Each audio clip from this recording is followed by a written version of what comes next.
মুখে যদি 1000 দাড়ি থাকে 1000 আছে না কয় হাজার আছে কোনোদিন তো গুনিয়ে রাখি নাই। সবার তো 100 কাম 100 মান না।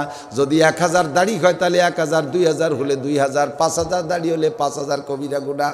এই 5000 কবিরা গুনাহের এক একটা গুনাহে 7000 বছর জাহান্নাম। 30, 40, 50 টাকা দিয়ে আপনি জাহান্নাম কামাই করলেন, আর বিনা পয়সায় দাড়ি রেখে দেবেন। কি সুন্দর, কষ্টও নাই, আরাম, দেখতেও সুন্দর। পুরুষের শোভা দাড়ির ভিতরে, নারীদের শোভা চুলের মধ্যে, ঠিক না? নারীরা লম্বা চুল রাখলে দেখতে ভালো লাগে, আর পুরুষের মুখে লম্বা দাড়ি হলে দেখতে ভালো লাগে, ঠিক না? এদিক থেকে। আর বিশেষ করে বুড়ো হয়ে গেলি দাড়ি চন পাক ধরে, তারপরে তো কাটা ঠিক না। কাটা তো কোনো সময় ঠিক না। এর দ্বারা আবার বুঝতেছে যে মানে আগে কাটা ঠিক, তাই করছি নাকি আল্লাহ জানে। কোনো সময় কাটা হারাম। বাকি বৃদ্ধকালে যে দেখেন মানুষের গালে গোস্ত কমে আসে, গালটা ভেঙে যায়, স্বাস্থ্য খারাপ হয়ে যায়, এই সময় যদি দাড়ি দুড়ি চাইছি এক করে বসে থাকে কি বিশ্রী দেখা যায়। আমার এক ছাত্র ছিল মফিজ, মোল্লারাট বাড়ি, উদয়পুর মাদ্রাসায় পড়ায়। ও এসে কয়, হুজুর আমাকে বাড়ি ওই সাতপাড় বলতল, গোপালগঞ্জের পূব এলাকা, হিন্দু এলাকা, ওই এলাকায় খুব কাঠমিস্ত্রি। তো ওই এলাকার দুটো যুবক ছেলে কাঠমিস্ত্রি হিন্দু, ওরা আমাকে বাড়ি কাঠের কাজ করে।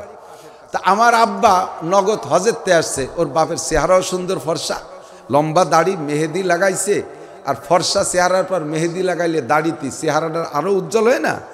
এরপরে এই গোলাপি কি বলা হয় গিয়ে কালারের একটা জুব্বা, সৌদিয়ান জুব্বা এ গায়ে, আর টুপি তো আছে, তার উপরে আবার লাল একটা নতুন রুমাইল দিয়া, আর সোনালি ফ্রেমের একটা চশমা।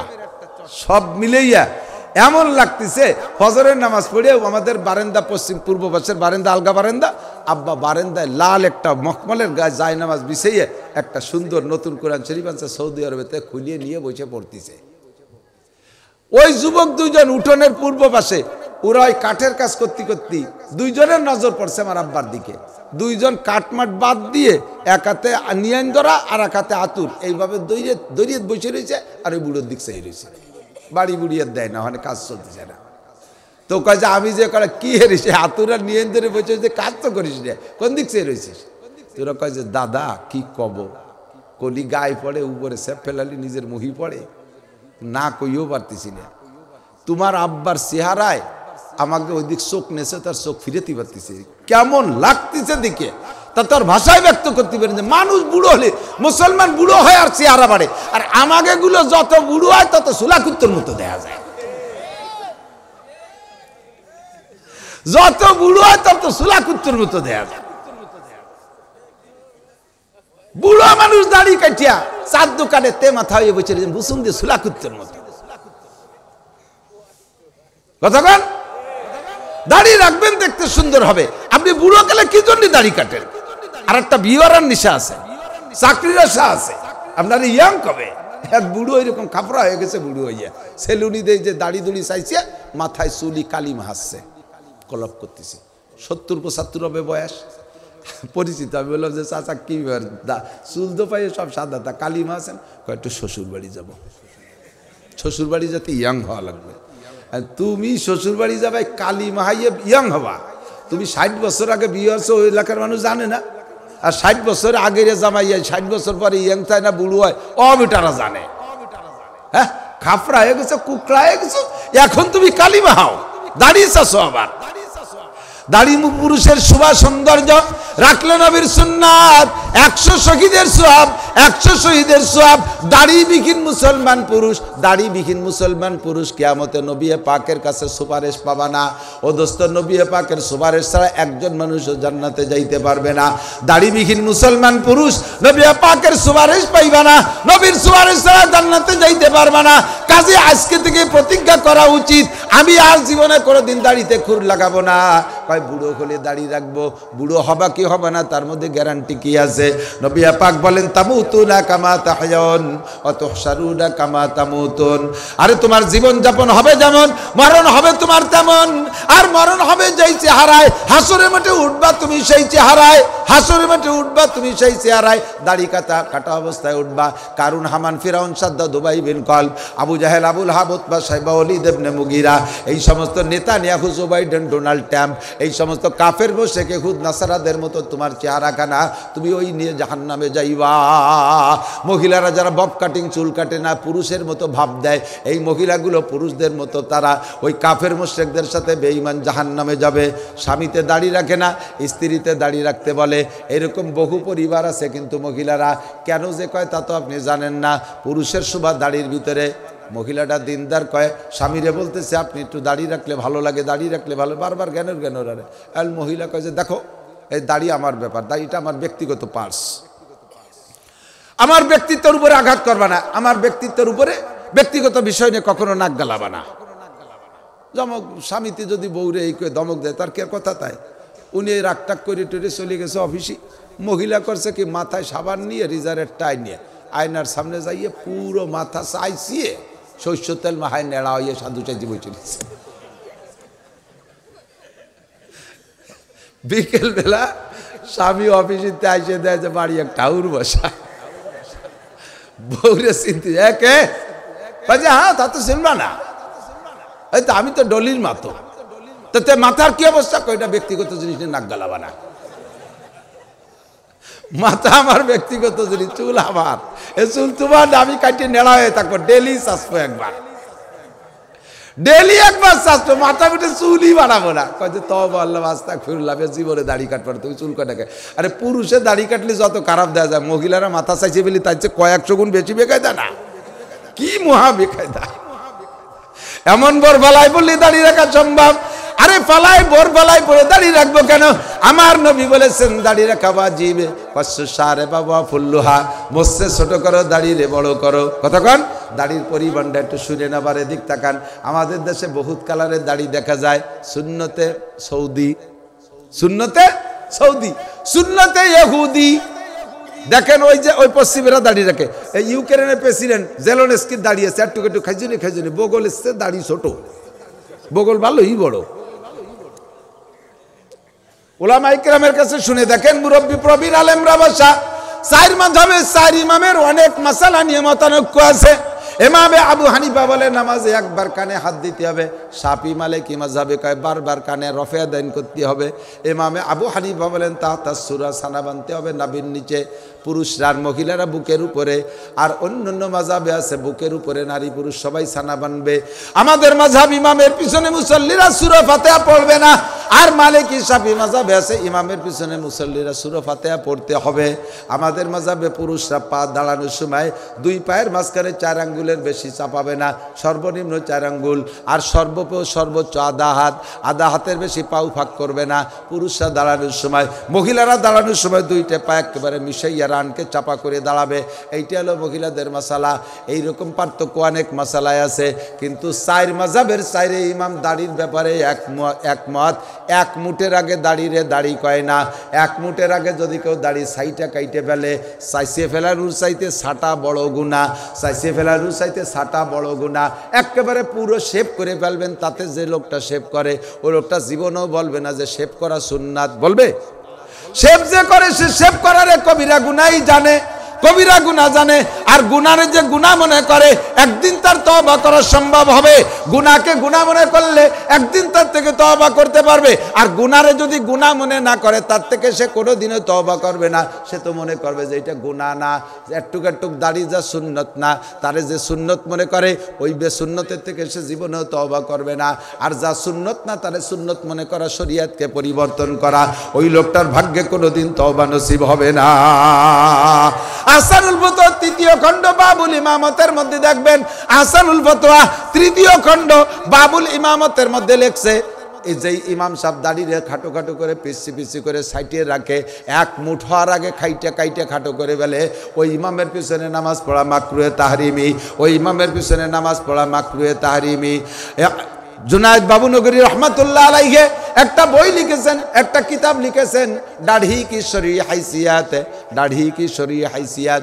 ওর ভিতরে লেখছে কয়েকটা গুনাহ হলো, কয়েকটা গুনাহ হলো, একটা গুনার সহযোগী খেয়াল করেন কয়েকটা গুনাহ। কওমে লুতের একটা স্বভাব ছিল, লুত আলাইহিস সালামের কওমের একটা স্বভাব ছিল, তারা ছিল সমকাম করতো কাদের সাথে? ইয়াং আমরুদ যুবকদের সাথে, ছেলেদের সাথে, একেবারে শিশু বাচ্চা না। আবার দাড়ি দুড়ি হয়ে গেলে তা আবার মেয়েদের মতো লাগে না, চেহারা সৌন্দর্য থাকে না। দাড়ি হওয়ার আগে 13-14-15 বছরের যুবকদের চেহারার ভিতরে একটা আকর্ষণ আছে, এই আকর্ষণে সেই সমস্ত যুবকদের প্রতি তারা আসক্ত ছিল, এদের সাথে সমকাম করত। এরপরে যখন ছেলেদের ওই চেহারাওয়ালা ছেলেদের দাড়ি গজায় যাইতো, তখন তাদের ভিতরে আকর্ষণ কমে যায়, বিদায় দাড়ি চাইছে, তারা দাড়ি চাইছে, তাদের এই আমরুদিটা ঠিক রাখতো। এই দাড়ি চাষা শুরু হয়েছে কওমে লুতের থেকে। এই জন্যই বলা হয় কওমে লুতের যে কারণে তাদেরকে ধ্বংস করছে সেটা হলো তাদের সমকাম। আর এই সমকামরে সহযোগিতা করছে তিনটে জিনিসে। একটা হলো দাড়ি চাষা, আর একটা হলো টাকনুর নিচে প্যান্ট পরিয়া মেয়েদের মতো সাজিয়ে থাকা। 2 নম্বর 3 নম্বর হলো গান বাজনা গাইয়ে গিয়ে কোমর দুলাই গান বাজনা করা। এই 3টে কাম হলো সমকামকে সহযোগিতা করা। কাজেই বলা হয়েছে সমকাম করা যেমন গুনাহ, দাড়ি চাষা তেমন গুনাহ, টাকনু শুয়ে প্যান্ট পরা তেমন গুনাহ, গান বাজনা গা তেমন গুনাহ, ওই একই পরিমাণ শাস্তি তার জন্য বরাদ্দ। ও মুসলমান, দাড়ি আর কাইটেন না, কিয়ামতে নবী পাকের কাছে সুপারিশ পাবেন না। আল্লাহ তাআলা হেফাজত করুক। দাড়ি রাখার মধ্যে শান্তি, কাটার মধ্যে অশান্তি। রাখতে পয়সা লাগে না, কাটতে পয়সা লাগে। কতক্ষণ প্রত্যেকটা সুন্নতের যেদিকে তাকাবেন, বলতে গেলে রাত কেটে যাবে, 2-1টা না বলেও পারছি না। মেশক, দাঁত পরিষ্কার করার জন্য আপনারা বিরাজ ব্যবহার করেন তো? 90% মানুষ বিরাজ ব্যবহার করে, 90 ভাগ। 10% মানুষের কাছে মেশক আছে। এখনই মেশক খুঁজলে কয়জনের কাছে পাওয়া যাবে আল্লাহ জানে। হ্যাঁ, আছে। প্রত্যেক উলামায়ে কিরামের পকেটে মেশক থাকতে হবে, প্রত্যেক মুসলমানের পকেটে মেশক থাকতে হবে। অত বড় একটা মেশক পকেটের মধ্যে তুলি কি একটা আলাদা লাঠায়, তো এত বড় একটা মোবাইল ডুই তো তাতে আলাদা লাঠায় না। এক কান মেশক রাখবা, তুমি যদি 12-14 খান মেশক এক প্যাকেটের মধ্যে ভরে সিগারেট বানায় ডুই থুইছো, সিগারেট একটা মেশকের মতো না। গোল্ড লিপ আরো বড় বড় মোটা সিগারেট দিয়ে প্যাকেট ভরে তুমি তোমার পকেটের মধ্যে রেখেছো। তোমার সিগারেটের পকেটে জায়গা পায়, তোমার মোবাইলে পকেটে জায়গা পায়, একটু টিস্যু পেপার একটা মেশকে কেন জায়গা পায় না? একটু টিস্যু পেপার একটা মেশকে কেন জায়গা পায় না? ভালো করে জেনে নেন। 1 কোটি টাকা দামের যদি কোনো মেশক হয়, আর 1 লাখ টাকা দামের যদি কোনো পেস্ট পাউডার হয়, এই কোটি টাকার বিরাজ দিয়া লাখ টাকার পেস্ট পাউডার দিয়ে জীবন ভরে দাঁত মাজলিও একটা নেকিও আপনি পাবেন না, অথচ গাছের থেকে একটা ডাল কাইটে আইনা মেশকের সাইজ বানাইয়া সুন্নতি তরিকার ডান থেকে বাম দিকে একবার মেশক করলে আপনার দাঁত মাজাও হবে, আপনার মেশক সুন্নত হবে। আর সুন্নতের নিয়ত করে আমল করলে 100 শহীদের সওয়াব পাইবে। নারী আর পুরুষ সবাই বিরাজ করেন, আমি বিরাজের থেকে ঠেকাই না। আপনার দাঁতের স্বাস্থ্যের জন্য বিরাজ লাগে, আপনি বিরাজ ব্যবহার করেন, কিন্তু দৈনন্দিন 5 ওয়াক্ত নামাজে মেশকের আমলটা শুরু করে দেন। নবী পাক বলেন, যেই লোকটা মেশক করে ও জুবারাইয়া নামাজ পড়লো, 1 ওয়াক্ত নামাজের বিনিময়ে তাকে 70 ওয়াক্ত নামাজ দেয়া হবে। 1 ওয়াক্ত ফজর পড়বেন, 70 ওয়াক্ত ফজরের নেকি। 1 ওয়াক্ত যোহর পড়বেন, 70 ওয়াক্ত যোহরের নেকি। 1 ওয়াক্ত আসর পড়বেন, 70 ওয়াক্ত আসরের নেকি পাইবেন। আপনি দেখেন বিনা পয়সায় কত নেকি পাচ্ছেন। পাশাপাশি হুজুর বলেন, যেই লোকটা রেগুলার আমার দিক যেই লোকটা রেগুলার মেশক করে ওযুবারায় নামাজ পড়বে, ওই লোকটার মরণের সময়, খেয়াল করে না, ওই লোকটার মরণের সময় কলেমা নসিব হবেই হবে। বলবেন না সুবহানাল্লাহ? আর মরণের সময় কলেমা নসিব হইলে লাভ কি? হুজুর বলেন, মান কানা আখিরু কালামিহি লা ইলাহা ইল্লাল্লাহ লা ইলাহা ইল্লাল্লাহ ফাদাখালাল জান্নাহ। যেই লোকটার জীবনের শেষ কলেমা হবে লা ইলাহা ইল্লাল্লাহ, ওই লোকটা যেন জান্নাতে চলিয়াই গেল। মরার যে দেরি, জান্নাতে যাইতে তার দেরি নাই। শর্ত হলো পুরো লা ইলাহা ইল্লাল্লাহ। একটু জিকির শিখে দিয়ে দিকেছেন, কলেমা হইতে হবে লা ইলাহা ইল্লাল্লাহ। আমরা বক্তারা স্টেজে আপনাদের সাথে যখন কলেমার মাশক করি, কলেমারে 2 ভাগ করে নেই। বক্তারা কয় লা ইলাহা, শ্রোতারা ইল্লাল্লাহতে শুরু হয়, শ্রোতারা লা ইলাহা কয় না। আবার বক্তাও ইল্লাল্লাহ কয় না। আজও শুনলাম, আমি ভাবছি যে আব্দুল সামাদ সাহেবরে বলি দেব, এটা উনার মূর্খতা না, উনার অজানাতা না, বেখিয়ালে এরকম করে ফেলতেছে। 90% বক্তাই ভুল করে, স্টেজে জিকির করে লা ইলাহা, উনি লা ইলাহা কয়ে থামিয়ে যায়, শ্রোতারা ইল্লাল্লাহ কয়। খেয়াল করেন, আরো ভালো করে খেয়াল করেন। আলেম ওলামা যারা ভবিষ্যতে বক্তা বা ছাত্ররা খেয়াল করো, লা ইলাহা মানে কোন ইলাহ নাই, কোন মাবুদ নাই, মানে আল্লাহ নাই। কোন মাবুদ নাই মানে কি? আল্লাহ নাই। যখন বলবেন ইল্লাল্লাহ, তখন 33 কোটি দেবদেবী বাদ যাবে, থাকবে শুধু আল্লাহ। ইল্লাল্লাহ হলো কলেমার আসল অংশ। কতক্ষণ তো বক্তা কি কইছে? লা ইলাহা কয়ে থামিয়ে গেছে, উনি ফাঁকে চা খাচ্ছে, আর শ্রোতারা ইল্লাল্লাহ কয়। উনি ইল্লাল্লাহ বলার আগে যদি চা খাইতে যেয়ে মরিয়ে যায়, তাহলে বিনা হিসাবে জাহান্নামী, কারণ মরার সময় উনি আল্লাহকে অস্বীকার করে মরছে। চিন্তা করছেন? আমি আলেমদের না জানা জাহালাত আর মূর্খতার কথা বলছি না, এটা বেখিয়ালে এরকম অন্যায় করে যাচ্ছি। যেমন আলেম উলামা আজকেও কোন মাগরিবই তো হবে মনে হয়, মাগরিবের নামাজ পড়ছি যেই মসজিদে নড়াইল, কিরাত সুন্দর, মনে হলো যেন ছেলেটা জানে, ভালো আলেমই হবে। কিরাত পড়ছে, আমার গার মধ্যে গীত গীত করতেছে। কিরাত পড়ছে, প্রথম রেখাতে পড়ছে আড়াইতাল্লাজি, শেষের রেখাতে পড়ছে সূরা নাস। বলবে যে নামাজ হয়নি? 100% নামাজ হয়ে গেছে, 100% নামাজ হয়েছে, চুল পরিমাণ ক্ষতি হয়নি। কিন্তু কিরাতের একটা তরতিব আছে, উলামাই কিরাম খেয়াল করবেন। এসে গেছে যখন কইয়ে যাই, সব দিন সব কথা আসে না, বলবো। কিরাতের একটা তরতিব আছে। আলেমরা বলেন, কুরআন শরীফের তাফসীর দেখবেন যে একটা আয়াতের তাফসীরের পরের যে আয়াতটা আসতেছে, এই দুইটার মাঝখানে লিখে দেয় রব্তে আয়াত। ওই আয়াতের পরে কুরআন শরীফের এই আয়াতটা কেন লাগানো হয়েছে, এই দুইটার মধ্যে মিল কি? আগের সূরার পরে এই সূরাটা, সূরা বাকারার পরে আল ইমরান কেন? এই রব্তে সূরা, ওইটার পরে এটা না দিয়া সূরা নিসা দিত, আল ইমরান দিল কেন? এই কেনটা লেখা আছে এরকম রব্তে সূরা। মুফাসসিরিনে কিরাম, সাহাবায়ে কিরাম বড়রা বসে এইভাবে দেখে শুনে কোরআন শরীফ 30 পারা যেভাবে আসছে পড়েন আপনারা, হুজুর আলাইহিস সালাম তো এভাবে সাজায় রেখে যায় নাই। সাহাবায়ে কিরাম সুন্দর করে বসে সাজাইছে তার আয়াতের অবতরণের দিক দিয়ে, তরজমার দিক লক্ষ্য করে, শানে নুজুল দেখে, ইত্যাদি দেখে সাজাইছে। ফালাক আর নাস এই দুটো সূরা জিবরিল আলাইহিস সালাম হুজুরের কাছে স্বপ্নে যোগে পৌঁছাইছে, ডাইরেক্ট না। ফালাক আর নাস হুজুরকে জাদু করছে লবিদ ইবনে আসাম। এই জাদু কাটার জন্য 2 সূরার মধ্যে 11 আয়াত, নাসে 6 আয়াত, ফালাকে 5 আয়াত। হুজুরের নামে জাদু করছে, একটা মানে চুলের ভিতরে 11টা গিরে দিয়ে মন্তর করে, এরপরে একটা ইন্দারা কূপের ভিতরে খেজুরের খোসার ভিতরে পেঁচাইয়া, একটা ইন্দারা কূপের তলদেশে যাইয়া একটা পাথরের পর রেখে আরেকটা পাথর দিয়ে চাপা দিয়ে তুইছে। 30 দিনের ভিতরে হুজুর প্রায় মরে বাপ পাগল হয়ে গেছে, হুজুরের হুশ নাই। ওই অবস্থায় হুজুর অজ্ঞান হয়ে বেহুশ হয়ে ঘুমাই রয়েছে। ঘুমের মধ্যে জিবরাইল এসে কয়, হুজুর লবিদ ইবনে আসাম আপনাকে জাদু করছে, অমুক কূপের ভিতরে যে দেখেন 11টা গিরে দিয়ে এভাবে তাবিজ করা আছে, একটা সাহাবাদের ডুবইয়া ওই পাথরটা সহ উঠে নিয়ে আসেন, আর ওই গিরে 11টা খুলবেন আর 11টা আয়াত পড়বেন, তাহলে আপনার জাদু কেটে যাবে। ডুবই যে দেয় যে সত্যি তাই, উঠে নিয়ে 11 গিরে খুলতে 11টা আয়াত পড়ছে। এর জন্য তাফসীরের ভিতরে লেখে, জাদু টুনা, মানুষের জাদু, জিনের জাদু, সমস্ত জাদুকে ধ্বংস করার জন্য ফালাক আর নাসের চাইতে বড় কোনো তদবির নেই। এই ফালাক আর নাস এক জায়গা নাজিল হয়েছে, একই রাত্রে নাজিল হয়েছে, একই স্বপ্নে পাইছে হুজুর। তাহলে প্রথম রেখাতে ফালাক পড়লে দ্বিতীয় রেখাতে নাস, দ্বিতীয় রেখাতে নাস পড়তে বলে প্রথম রেখাতে ফালাক বলেন। অনেকে বলে যে ফালাক আর নাস 2 সূরা মিলে 1 সূরা, সে জায়গা প্রথম রেখাতে পড়লো আড়াইতাল্লাজি, শেষের রেখাতে পড়লো নাস, মাঝখানে ফালাক আর নাসের যে সম্পর্ক, এটা তো আমি বুঝতেছি।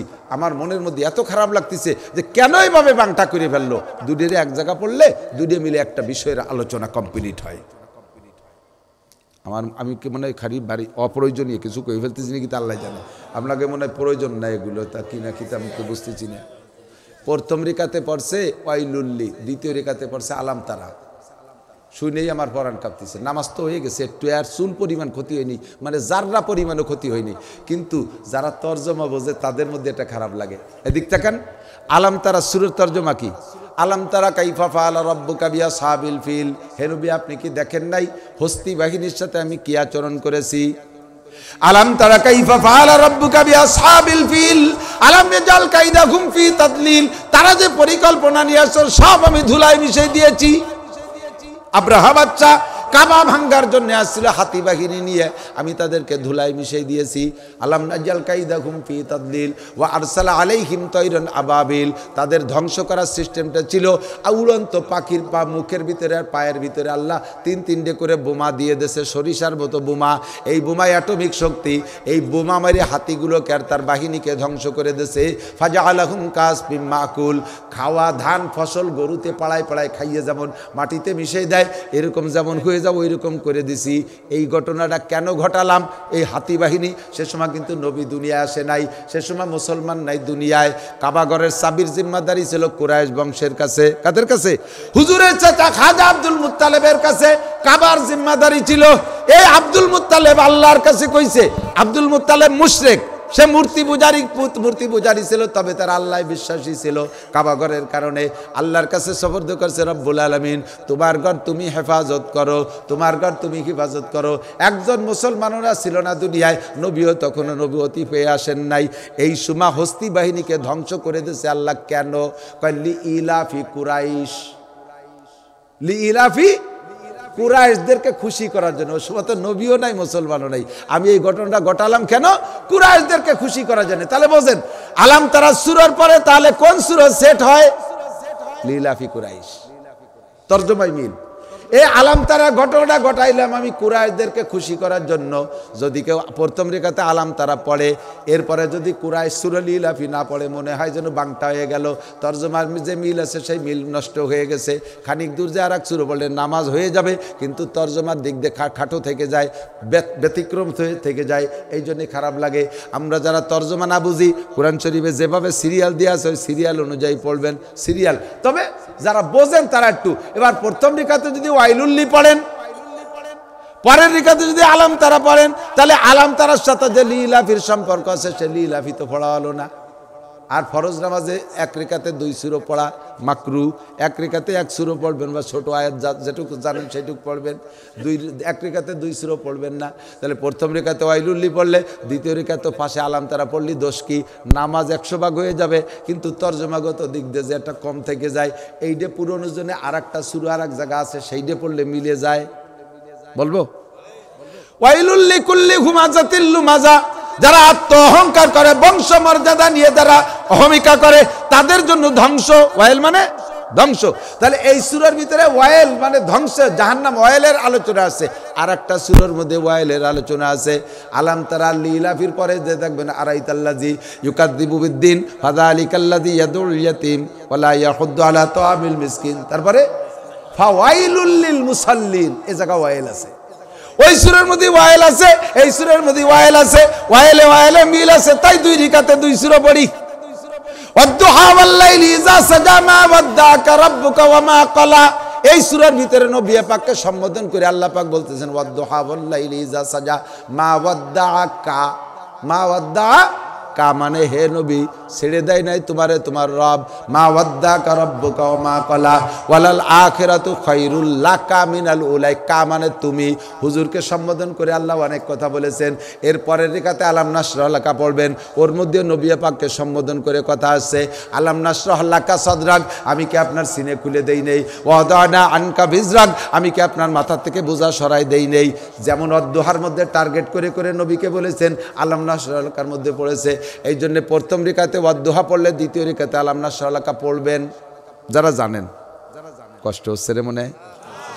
এবার প্রথম রেখাতে ওয়াত্তিনি পড়ছেন, ওয়াত্তিনি ওয়া যাইতুনি ওয়া তুরি সিনিনা ওয়া হাদাল বালাদিল আমিন লাকাদ খালাক না মনে হয় 7 পাচ্ছেন, আমি তো টের পাচ্ছি না কি হচ্ছে তা আল্লাহ জানে। এই ঝামেলা আছে যে কত, আমি তো কয়ে তাই আইসে গেছে যে কইবা, কষ্ট নিয়েন না। ওয়াত্তিনি ওয়া যাইতুনি ওয়া তুরি সিনিনা ওয়া হাদাল বালাদিল আমিন লাকাদ খালাকনাল ইনসানা ফি আহসানি তাকওয়িম সুম্মা রাদাদনাহু আসফালা সাফিলিন। তারপরে ইল্লাল্লাযীনা আমানু ওয়া আমিলুস সালিহাতি ওয়া তাওয়াসাউ। এই ওয়াত্তিনি সূরা তো বড়, এর বিষয়বস্তু যা একেবারে হুবহু বিষয়বস্তু ওয়াল আসর। ওয়াল আসরি ইন্নাল ইনসানা লাফি খুসর ইল্লাল্লাযিনা আমানু ওয়া আমিলুস সালিহাত। আল্লাহ কয় মানুষে অত্তিনি সূরা তরজমা, আল্লাহ কয় মানুষে বানাইছে আমি সবচেয়ে সুন্দর করে। আগে 5টা কসম খাইছে, আমি এই 3-এর কসম খাই, যা তারপরে জাইতুনের কসম খাই, তারপরে তুর পাহাড়ের কসম খাই, মক্কা শহরের কসম খেয়ে বললাম আমি সবচেয়ে সুন্দর করে বানাইছি মানুষকে। ইল্লাল্লাযিনা আমানু কি বলা হয়, সুম্মা রাদাদনাহু আসফালা সাফিলিন, এই মানুষকে আবার সবচেয়ে নিকৃষ্টতায় পৌঁছাইয়া দেব। ইল্লাল্লাযিনা আমানু ওয়া আমিলুস সালিহাত ফালাহুম আজরুন গায়রু মামনুন, শুধুমাত্র তারা বেঁচে যাবে এই বিপদ থেকে, এই বিপদ থেকে, ক্ষতির হাত থেকে তারা বাঁচবে যারা ঈমানদার আর যারা আমলদার। আর এই কথাটা আবার সূরা আসরের মধ্যে দেখেন, ওয়াল আসর, এ জায়গা আল্লাহ কসম খেয়ে কয় ওয়াল আসরি ইন্নাল ইনসানা লাফি খুসর, আমি সময়ের কসম খেয়ে বলি সমস্ত মানুষ ক্ষতির ভিতরে। ইল্লাল্লাযিনা আমানু ওয়া আমিলুস সালিহাত, কাজেই প্রথম রেখাতে 3 পড়লে শেষের দ্বিতীয় রেখাতে আসর পড়বেন। তর্জমার দিক দিয়ে সুন্দর একটা মিল, বুঝতে পারছি নি? একটু আলেমুল আমাকে কি একটু উপকার হয়েছে কোথায়? আপনারা জানেন না তা না, স্মরণ করাই দিচ্ছি দোস্ত, ব্যাপারে মনে রেনে যে আমাকে ছাত্র মনে রয়েছে। আপনারা সবাই আমারে 50 বছর পড়াতে পারে, এলে বাস আমি জানি। আর একটা কথা না কয়ে পারতেছি না, কব সূরা ফাতিহা পড়বেন কিভাবে?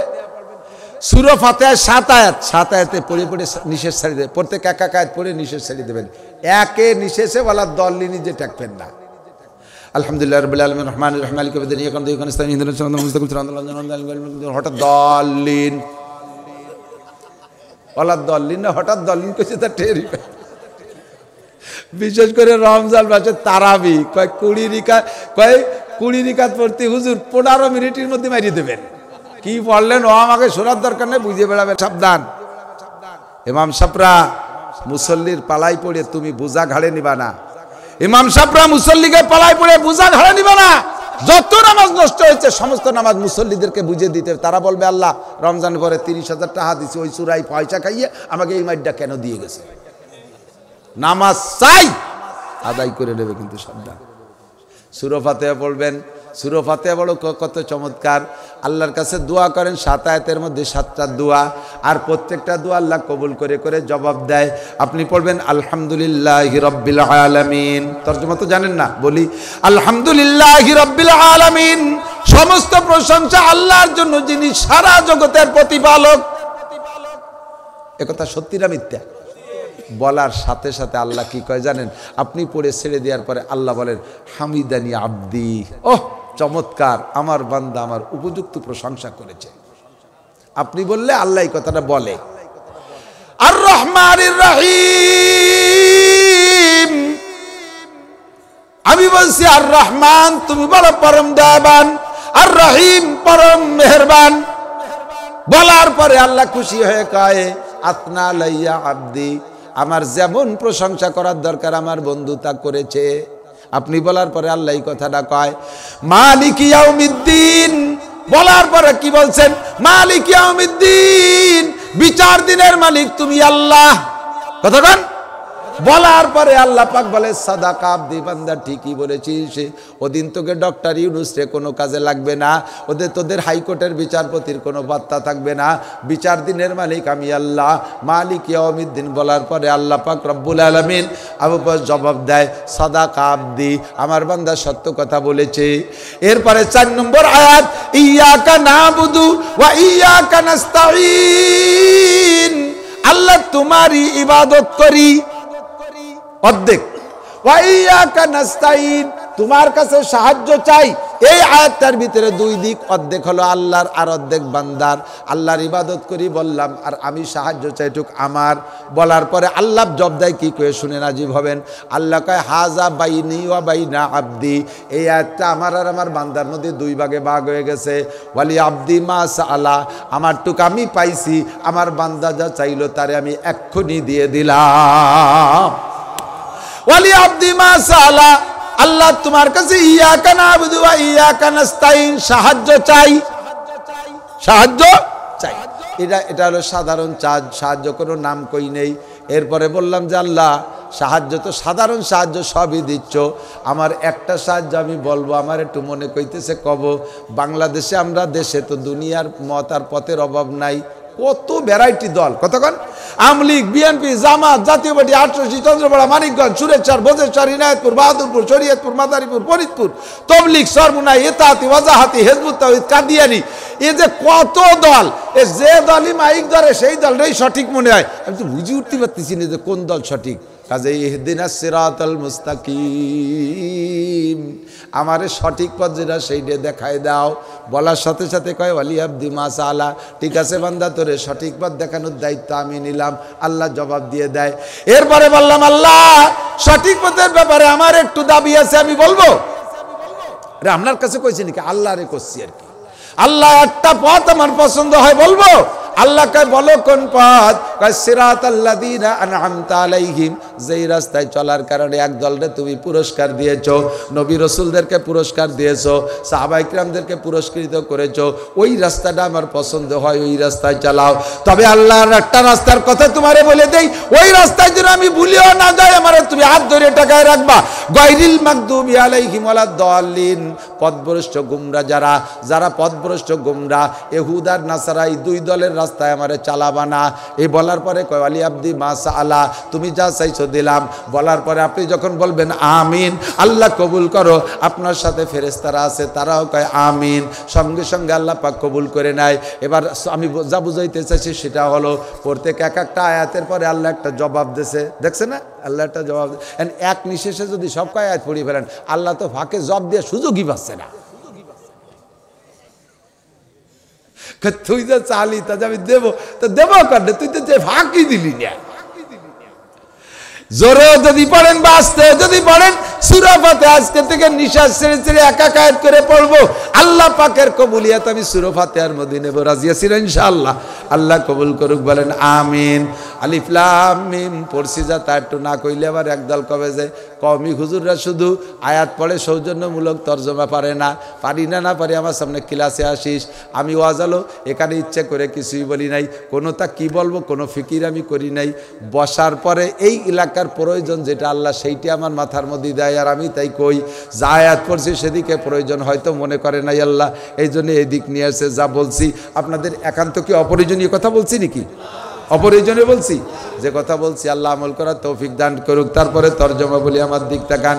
আলিফ লাম মিম পড়বেন একবার, বলেন আলিফ লাম মিম। আল্লাহর কসম, পড়নেওয়ালার আমল নামায় 90 নেকি লেখা হয়ে গেছে। যারা বলে কোরআন শরীফের আয়াত তরজমা না বুঝে পড়লে নেকি হবে না, আল্লাহু আকবার, তাদেরকে একটু সামনে বসায় চোখে আঙ্গুল দিয়ে ধরাই দিতে চাই, কিন্তু সেগুলো তো সামনে আসে না। আমাদের ভারতের সাদ সাহেবের তবলিগ পার্টি, তারা ওই কথায় একমত হইছে যে কোরআন শরীফ তরজমা না বুঝে পড়লি নেকি হয় না। নবী কয় মান করা হারফাম মিন কিতাবিল্লাহ ফালাহু হাসানাতুন ওয়াল হাসানাতু বিআশরি আমসালিহা, যে ব্যক্তি কোরআন শরীফ থেকে একটা অক্ষর পড়ে আল্লাহ পাক তাকে 10টা নেকি দান করে। একটা অক্ষরের কোনো তরজমা হয় নাকি? একটা অক্ষর, আলিফের কি মানে? লামের কোনো অর্থ আছে? বার কোনো অর্থ আছে? মিমের কোনো অর্থ নাই? একটা হরফের কোনো অর্থ নাই। অথচ নবী বলেন একটা হরফ পড়লে 10 নেকি। আরে আলিফ লাম মিম 3টে হরফ পড়ছেন, এক একটা হরফ লিখলে আবার 3টে হরফ হয়। একটা হরফে হেজে করে লিখতে গেলে 3 হরফ হয়। আলিফ লিখতে গেলে 3টে অক্ষর লাগে। আলিফ হামজা জবর লাম জেলি ফাদুই পেশুন আলিফুন, এক আলিফ লিখতে 3 হরফ, লাম লিখতে 3 হরফ, লাম আলিফ জবর লাম মিম 2 পেশমন লামুন, লাম লিখতে 3 হরফ, মিম লিখতে 3 হরফ, মিম ইয়েজের মিম মিম 2 পেশমন মিমুন। আলিফ লাম মিম এটাকে যদি আপনি 3 হরফের নিয়ত করে পড়েন তাহলে 30 নেকি, আর যদি 9 হরফের নিয়ত করে পড়েন তাহলে 90 নেকি পাবেন। আল্লাহ কয় যালিকাল কিতাবু লা রাইবা ফি, আমার এই কিতাবের মধ্যে কোনো সন্দেহের অবকাশ নাই, কোনো সন্দেহ নাই। ওয়া ইন কুনতুম ফি রাইবিম মিম্মা নাযালনা আলা আবদিনা ফাতু বিসূরাতিম মিন মিসলিহি, আমার বান্দার পর যে কোরআন নাজিল করছে সন্দেহ হইলে একটা সূরা তুরা বানায় দেখা। জীবনও পারে নাই, কোনোদিন পারবেও। লম্বা আলোচনা বলার সময় নাই। হুদাল্লিল মুত্তাকিন, আল্লাহ কাইয়া কোরআন শুধু রমজানে তিলাওয়াতের জন্য পাঠাই নাই, আর বিপদে পড়ে গেলে মান্নত করে বিপদ থেকে উদ্ধার হবার সেজন্য কোরআন পাঠাই নাই। কোরআন পাঠাইছি হুদাল্লিল মুত্তাকিন, হুদাল্লিল মুত্তাকিন, মুত্তাকিনদের হিদায়াতের জন্য। যারা কোরআনকে বিশ্বাস করবে তাদের তাকওয়া আরো কোরআনে বাড়াইয়া দিবে। কন্যা সুবহানাল্লাহ। মুত্তাকিন কারা? আল্লাযীনা ইউমিনুনা বিল গায়ব, যারা আল্লাহকে না দেখে বিশ্বাস করে। আমার দিক যারা আল্লাহকে না দেখে বিশ্বাস করে, জাহান্নাম না দেখে বিশ্বাস করে, জান্নাতকে না দেখে বিশ্বাস করে, ফেরেশতা না দেখে বিশ্বাস করে, পুলসিরাত না দেখে বিশ্বাস করে, হুরগেলেমান না দেখে বিশ্বাস করে, কবর আযাব না দেখে বিশ্বাস করে, কিয়ামত হবে না দেখে বিশ্বাস করে, হাসর নাসর হবে না দেখে বিশ্বাস করে, মিজানের পাল্লা আছে না দেখে বিশ্বাস করে, এই গায়েবকে না দেখে যারা বিশ্বাস করে তারা হলো মুত্তাকিন। আল্লাযীনা ইউমিনুনা বিল গায়ব। আর কারা? ওয়া ইউকিমুনাস সালাত, আর 5 ওয়াক্ত নামাজ বাস্তবায়ন করে, এরা হলো মুত্তাকিন। ওয়া মিম্মা রাযাকনাহুম ইউনফিকুন, আর আমি আল্লাহ তাআলা যা তাদেরকে রিজিক দিয়েছি। আমার দিকে একটু জবাব দেন বাব্বাইরা, আপনার যে জায়গা জমি আছে এটা আপনি কামাই করছেন না আল্লাহ দিয়েছে? কারণ কয় আমি কামাই করছি, আল্লাহ কয় তুই যদি কামাই করিস তাহলে ঠেকা আমি নিয়ে গেলাম। কারুনের গোটা সম্পদ মাটির নিচে নিয়ে গেছে, কারণ ঠেকাইতে পারে নাই। আমার জায়গা জমিটা আমার ইনকাম না, আমার যা সামান্য পরিশ্রম দেশে আমারে আল্লাহ, দেশে আমাকে আল্লাহ। আল্লাহ কয় আমি রাযাকনাহুম ইউনফিকুন, আমি তোমার যে রিজিক দিয়েছি এর থেকে কিছু তুমি দিনের রাস্তায় খরচ করো, তাহলে হবা তুমি মুত্তাকিন। আর এই কোরআনে তোমারে হিদায়াত দেবে, সঠিক পথে তোমারে পৌঁছায়, জান্নাত পর্যন্ত পৌঁছাইয়া দিবে। ও ভাই রে, আল্লাহ পাক রব্বুল আলামিন আমাদের দেশে 2 প্রকার মাদ্রাসা দেশে, সরকারি মাদ্রাসা, দরকারি মাদ্রাসা। সরকারি মাদ্রাসা সকাল 10টা থেকে 4টে পর্যন্ত খোলা থাকে, ও জায়গায় রাত্রে কেউ থাকে না। ওই এলাকার রাতের বেলা যদি কেউ মূর্তি পড়ে, আর ওই সরকারি মাদ্রাসার হুজুরকে যদি ফোন দিয়ে কয়টা ছেলে মিনি আইসে আমার পাশে একটু কোরআন শরীফ পড়ান, তাহলে জীবনেও সম্ভব না। কয় তোমারও অসমা মূর্তি কইছে কিনা? হ্যাঁ, জানো না আমরা রাত্রি তাই নিয়ে জায়গা, তুমি মূর্তি সময় বেরো না, কাল 10টার পরে মরিও। আমাকে ছেলে মেয়ে আসলি সেই সময়, তালিকা আজরাইল চলে যাবে নাকি? আপনি এই মাদ্রাসার পাশে 10টায় মরেন আর 12টায় মরেন আর 1টায় মরেন আর 2টায় মরতে যান, আল্লাহর রহমতে বাড়ির থেকে যদি মোহতাম সাহেবের কাছে ফোন আসে, হুজুর 4টে ছেলে পাঠায় দেন আমার আব্বার পাশে একটু কোরআন শরীফ পড়বে, রাত 2টার সময় এখানে ছাত্র পাওয়া যায়। কথা বলেন যায় কি যায় না? সারা রাত সারাদিন 24 ঘন্টা পাওয়া যায়। এটারে সরকার টাকা দেয় না, ওইটারে সরকার টাকা দেয়, ওইটা সরকারি, ওটা আমার কাজে আসে না। আর এটারে সরকার টাকা দেয় না, আমার দরকারে আসে, এই জন্য এর নাম রাখছি দরকারি। আরে আমলিক সরকার চলে গেছে, আমাকে কিছু দেয় নাই। এর আগে বিএনপি ছিল, তারাও আমাকে কিছু দেয় নাই। বর্তমান ইউনূস সরকার আছে, সেও আমাকে কওমি মাদ্রাসায় কিছু দেবে না। আমরা ভরসা করি আল্লাহর উপরে। আপনারা জনগণ, সাধারণ পাবলিক যারা আছেন, আপনাদের তৌফিক অনুযায়ী মাদ্রাসার পাশে একটু দাঁড়াইতে হবে। মানজাবিল হাসানা ফালাহু আশরু আমসালিহা। আল্লাহ পাক বলেন তুমি আমারে 1 দিবা, আমি আল্লাহ তোমারে 10 দেব। আমারে 1 দিবা, আমি 10 দেব। আল্লাহর দিনের দিকে তাকাইয়া, আল্লাহ ধর্মের দিকে তাকায়া, ধর্মকে জীবিত রাখতে হবে এই দিক তাকাইয়া মোহাব্বতের সাথে। মাঠে তো আপনারা অনেকই দিয়েছেন। যদি কোনো বান্দা অবশেষে থাকেন আমার কাছে কিছু বলবেন, আমি মুসাফির মানুষ, দোয়া করে দেবো ইনশাআল্লাহ, যে মাদ্রাসায় 2 বস্তা 5 বস্তা সিমেন্ট দেবো। ওই পাশে বিল্ডিংয়ের কাজ চলবে, এখানে কাজ হবে, ওখানে কাজ হবে, থাকলে একটু বলবেন, দোয়া করব। 5 বস্তা সিমেন্ট, 10 বস্তা সিমেন্ট, 2 বস্তা সিমেন্ট, 1 বস্তা সিমেন্ট, যদি কেউ তাকে লেখায় দিতে পারেন, একটু বলতে পারেন, দোয়া করে দেব। মাঠ কালেকশন হয়েছে নাকি? হাত কালেকশন? হ্যাঁ হয়েছে। একেবারে অবশেষে আমি দোয়া করব, আমি রমজানে আল্লাহ নিলে উমরা